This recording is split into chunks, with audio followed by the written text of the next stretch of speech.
জিহাদ ক্ষেত্রে আমরা দুর্বল। ইসলামের গুরুত্বপূর্ণ একটা বিষয় জিহাদ, দ্বীনের জন্য, ধর্মের জন্য, নিজেকে আত্মরক্ষার জন্য যে ইসলামের জিহাদের বিধান বরস করেছে, আমরা এখন ফতোয়া দিই মনের বিরুদ্ধে, নফসের বিরুদ্ধে জিহাদ হচ্ছে সবচেয়ে বড় জিহাদ। নাউজুবিল্লাহ বলবেন না? আল্লাহ রাসূল হুদের যুদ্ধ করেছেন, বদর যুদ্ধ করেছেন, হুনাইনের যুদ্ধ সহ অসংখ্য যুদ্ধ করেছেন। এই জিহাদগুলো করেছেন, এই জিহাদগুলো কি নফসের সঙ্গে চালিয়ে করতে হতো না? হিজরত করে মদিনায় চলে গেছেন, মদিনা আক্রমণ করেছেন। আমার রাসূল বললেন মদিনার চতুর্দিকে পরিকল্পনা করো। আমার রাসূল মদিনায় আক্রমণ হবে, আমার রাসূল বললেন বদর যুদ্ধ হবে। মদিনায় আক্রমণ হবে, আমার রাসূল বললেন উহুদের যুদ্ধ সংঘটিত হবে। উহুদের ময়দানে গিয়ে আমার রাসূলের দন্দন মুবারক শহীদ হয়েছে, আমার রাসূলের রোগানি শরীর থেকে রক্ত মুবারক টপক করে পড়েছে। তাহলে রাসূল করিম সাল্লাল্লাহু আলাইহি ওয়াসাল্লামের জীবন আদর্শ আমাদের জন্য জিহাদের কি আছে। মুজাহিদদের অবস্থা যারা কোন দিনের জন্য, দলের জন্য যুদ্ধ করে প্রাণ দেয়, যারা দিনের জন্য, দলের জন্য যুদ্ধ করে প্রাণ দেয়।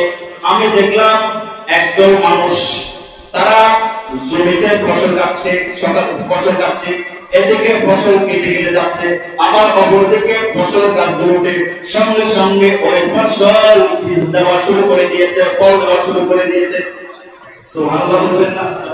আশ্চর্যতা, এদিকে ফসল কেটে যাচ্ছে, আবার জীবনকে কাটতেছে, সঙ্গে সঙ্গে ওই গান থেকে গোড়া থেকে গাছ হলে মাত্র ওখান থেকে ফল দিচ্ছে। আমার রাসূল জিজ্ঞেস করে, জি ভাই এই কারণ কি? বলছে রাসূলুল্লাহ যে মুজাহিদ এরা দ্বীনের জন্য, ধর্মের জন্য, সত্যের জন্য, হকের জন্য এরা জীবন দিয়েছে, আর এদের সওয়াব নেকি আল্লাহ এমন দিয়েছে কিয়ামত পর্যন্ত এদের সওয়াব বাড়তে থাকবে। যেভাবে ফসল এদিকে কাটছে, এদিকে আবার বাড়ছে, ঠিক তাদের আমলনামার মধ্যে সওয়াব এভাবে উত্তর বৃদ্ধি হতে থাকে। জোরে বলেন না সুবহানাল্লাহ। এখন আমরা জিহাদ ক্ষেত্রে আমরা দুর্বল। আমরা অন্যান্য জিহাদ দিয়ে, আমরা ইসলামের গুরুত্বপূর্ণ একটা বিষয় জিহাদ, দ্বীনের জন্য, ধর্মের জন্য, নিজেকে আত্মরক্ষার জন্য যে ইসলামের জিহাদের বিধান বরস করেছে, আমরা এখন ফতোয়া দিই মনের বিরুদ্ধে, নফসের বিরুদ্ধে জিহাদ হচ্ছে সবচেয়ে বড় জিহাদ। নাউজুবিল্লাহ বলবেন না? আল্লাহ রাসূল হুদের যুদ্ধ করেছেন, বদর যুদ্ধ করেছেন, হুনাইনের যুদ্ধ সহ অসংখ্য যুদ্ধ করেছেন।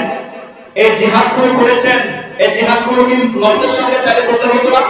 হিজরত করে মদিনায় চলে গেছেন, মদিনা আক্রমণ করেছেন। আমার রাসূল বললেন মদিনার চতুর্দিকে পরিকল্পনা করো। আমার রাসূল মদিনায় আক্রমণ হবে, আমার রাসূল বললেন বদর যুদ্ধ হবে। মদিনায় আক্রমণ হবে, আমার রাসূল বললেন উহুদের যুদ্ধ সংঘটিত হবে। উহুদের ময়দানে গিয়ে আমার রাসূলের দন্দন মুবারক শহীদ হয়েছে, আমার রাসূলের রোগানি শরীর থেকে রক্ত মুবারক টপক করে পড়েছে।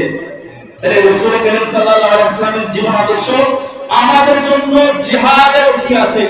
এখন জিহাদ আমরা করব কোথায়? মুসলমানদেরকে হয় না। আপনি আমার সঙ্গে যুদ্ধ করে এটা জিহাদ না, আপনি আমার সঙ্গে যুদ্ধ করে এটা ফিতনা, আমি আপনার সঙ্গে যুদ্ধ করে এটা ফিতনা।